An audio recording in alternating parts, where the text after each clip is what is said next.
Em tempos de tantas incertezas, nós, a Igreja do Senhor, temos uma certeza inabalável.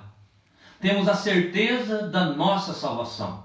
No Evangelho de João, capítulo 10, versos 27 e 28, nosso Senhor Jesus disse: "As minhas ovelhas ouvem a minha voz, e eu as conheço, e elas me seguem, e eu lhes dou a vida eterna. Jamais perecerão, e ninguém as arrebatará da minha mão." As ovelhas do Senhor estão seguras nas mãos do Senhor.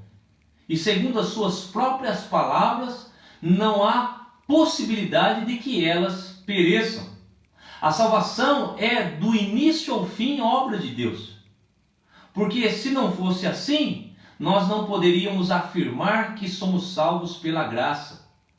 Segundo as Escrituras, é inconcebível a ideia de uma salvação que se perde no meio do caminho. Não se perde a salvação. O mesmo Deus que nos convenceu e nos convence do pecado, conforme está registrado no Evangelho de João, capítulo 16, verso 8, e que nos regenera, tirando o coração de pedra e colocando o coração de carne, conforme nos disse o profeta Ezequiel, capítulo 36, verso 26, e também o profeta Jeremias, no capítulo 24, verso 7, e que coloca em nossos corações fé para que possamos crer no seu Filho e ser salvo por ele, conforme nos diz Paulo aos Efésios, capítulo 2, verso 8, é o mesmo Deus que nos conserva firmes até o fim. É isso que diz o apóstolo Paulo aos Filipenses, capítulo 1, verso 6. Ele disse: "Estou plenamente certo de que aquele que começou a boa obra em vós há de completá-la até o dia de Cristo Jesus." Ou seja, aquele que começou a boa obra, quem? Deus. Deus começou a boa obra em nós, e Ele mesmo há de completar essa obra até o fim. Se dependesse de mim, se dependesse de você, nenhum de nós seríamos salvos, ninguém seria salvo. Todo o nosso esforço, obediência, busca de santificação, não pode ser encarada como uma causa da salvação, mas sim um sinal, uma evidência de que fomos realmente alcançados por essa graça maravilhosa. A salvação dos eleitos é um decreto divino, um decreto de Deus, e ninguém pode invalidar esse decreto.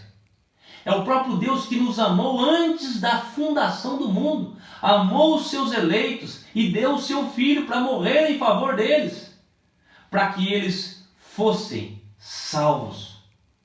E o próprio Senhor diz no Evangelho de João, capítulo 6, verso 37, ele diz: "Todo aquele que o Pai me dá, esse virá a mim. E todo aquele que vem a mim, de modo algum lançarei fora." Há duas verdades aqui. A primeira verdade é que se estamos em Cristo, é porque Deus o Pai nos deu ao Filho. É vontade do Pai.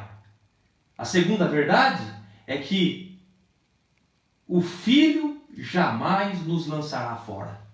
O apóstolo Paulo também diz lá em Romanos, capítulo 8, versos 38 ao 39, confirmando isso, ele diz: "Porque eu estou bem certo de que nem a morte, nem a vida, nem anjos, nem principados, nem coisas do presente, nem as do porvir, nem poderes, nem altura, nem profundidade, nem qualquer outra criatura poderá nos separar do amor de Deus que está em Cristo Jesus, nosso Senhor." Meus irmãos, nós estamos seguros em Cristo. Nós podemos ter essa certeza, essa convicção, essa certeza inabalável da nossa salvação. É claro que isso não significa que algumas pessoas não possam se afastar do Evangelho definitivamente, mas essa não é a realidade dos eleitos de Deus. Essa não é a realidade daqueles que Deus elegeu antes da fundação do mundo. Nós precisamos entender que nem todos que dizem ser cristãos são de fato cristãos. Nem todos que dizem ser cristãos são de fato convertidos. Jesus e os apóstolos falaram sobre isso. Eles falaram dos falsos cristãos, dos falsos mestres, dos falsos apóstolos. E eles disseram que estes falsos cristãos estão no meio do povo de Deus. É como o joio e o trigo que crescem juntos. Mas de vez em quando um deles se afasta e nunca mais volta. A grande diferença, meus irmãos, entre os eleitos do Senhor e os falsos cristãos está em que os eleitos do Senhor têm um coração regenerado. Eles experimentaram a obra regeneradora do Espírito Santo em seus corações. E agora eles nasceram de novo. São novas criaturas em Cristo.